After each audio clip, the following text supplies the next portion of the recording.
कभी सोचा है एक ऐसे शहर के बारे में जो अपनी ईमानदारी के लिए पूरी दुनिया में जाना जाता हो, लेकिन क्या हो जब एक अजनबी आकर उसी ईमानदारी की सबसे बड़ी परीक्षा ले ले।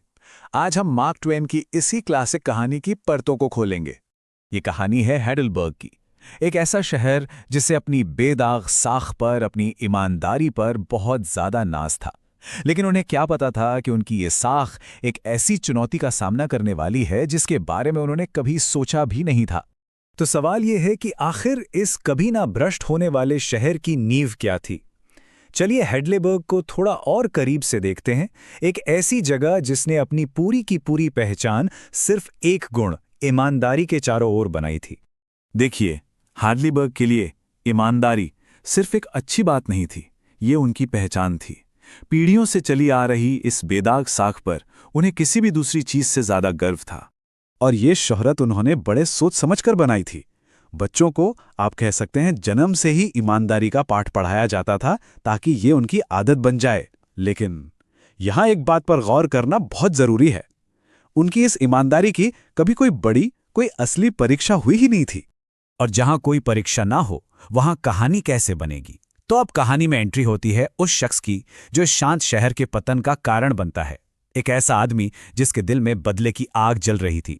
पता ये चलता है कि कभी अनजाने में शहर ने एक अजनबी का अपमान कर दिया था और वो इस अपमान को भूला नहीं था।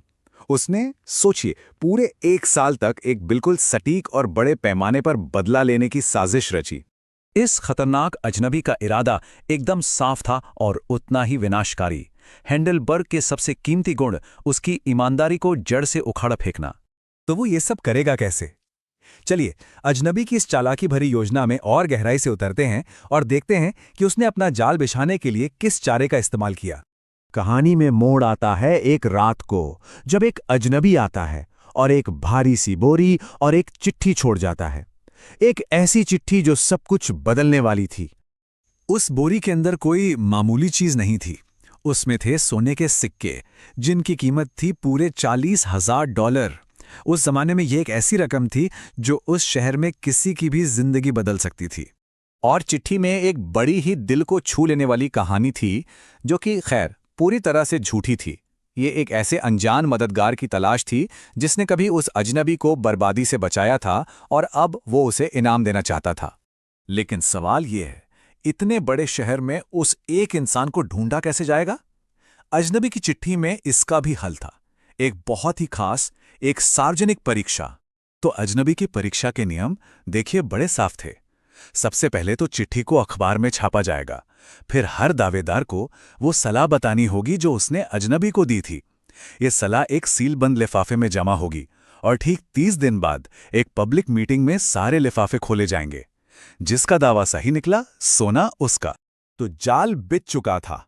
अब देखते हैं कि कैसे ये परीक्षा शहर के तथाकथित ईमानदार नागरिकों के मन में छिपे लालच को बाहर निकालना शुरू कर देती है। कहानी सबसे पहले मिसेस रिचर्ड्स पर फोकस करती है, जो इस लालच का सामना करने वाली पहली इंसान थीं। शुरुआत में तो उन्हें यह पैसा पाप की कमाई लगता है, लेकिन उनकी गरीबी और पैसों का आकर्षण जल्द ही उनकी नैतिकता पर हावी होने लगता है। और ये जो अंदरूनी लड़ाई है ना, ये सिर्फ रिचर्ड्स परिवार में ही नहीं चल रही थी। धीरे धीरे ये पूरे शहर को अपनी चपेट में ले लेती है, जहां लोगों का सार्वजनिक गुण, मतलब उनकी ईमानदारी, उनकी निजी इच्छाओं से टकराने लगती है। और ये भ्रष्टाचार बहुत बहुत तेजी से फैलता है। जैसा कि यहां दिख रहा है, पहली ही रात को बात फैल जाती है, फिर जल्द ही घरों में कड़वी बहसें होने लगती हैं और बस 1 हफ्ते के अंदर शहर के 19 सबसे प्रमुख परिवार गुप्त रूप से इस इनाम को जीतने की योजना बना रहे थे। मिसेस रिचर्ड्स के गुस्से में कहे गए ये शब्द सच में बहुत मायने रखते हैं। उन्हें एहसास होता है कि उनके शहर की ईमानदारी तो एक खोखला खोल थी जो पहली ही असली परीक्षा में टूटकर बिखर गई।